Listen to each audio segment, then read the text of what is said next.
ए हाँ ए सुनू ना, कहू ना। कली खेत काइले कादो भ गेल छी की? अच्छा चलू ना, दुनू कोई धान रोप पबै छी। नहीं नहीं नहीं नहीं, हमरा से धान नहीं रोपाए, अहाँ अपने से रोप के आओ, बुझली? डीजे ओम शंकर परसा हरभिंडा।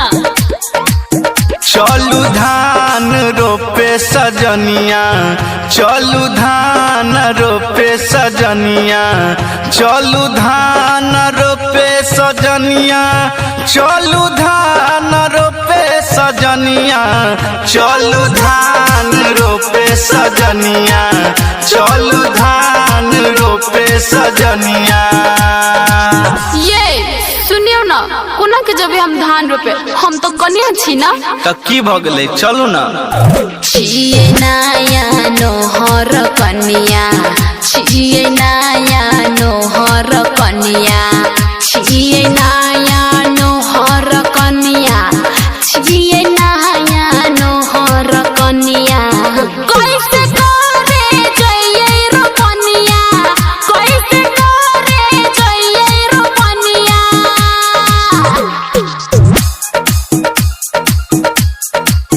चलू धान रोपे सजनिया।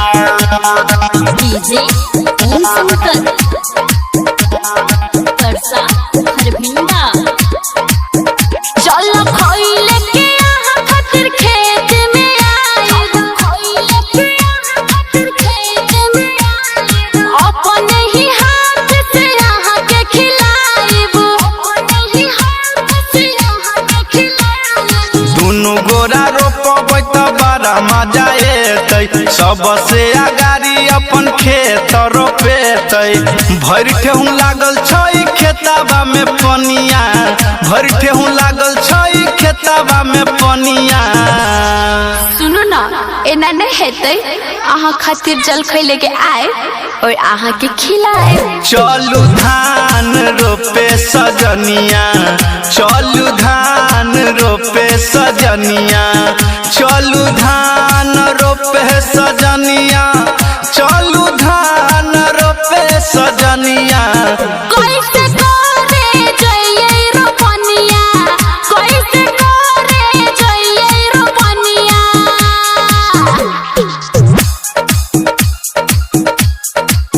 चलू धान रोपे सजनिया। डीजे ओम शंकर परसा हरभिंडा।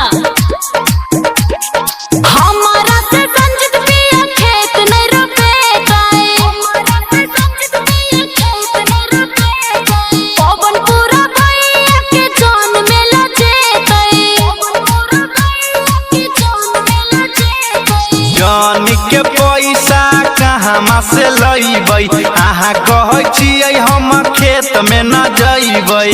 बात कनी बुझू हमर सुगनिया, बात कनी बुझू हमर सुगनिया। अच्छा ठीक है, बात नहीं मानबे तो चलबे करू, अही खुश रहू, ठीक। चलू धान रोपे सजनिया, चलू धान रोपे सजनिया, चलू धान रोपे सजनिया, चलू धान रोपे सजनिया। चलू करे पिया रो कनिया, चलू करे पिया रो कनिया। चलू ना।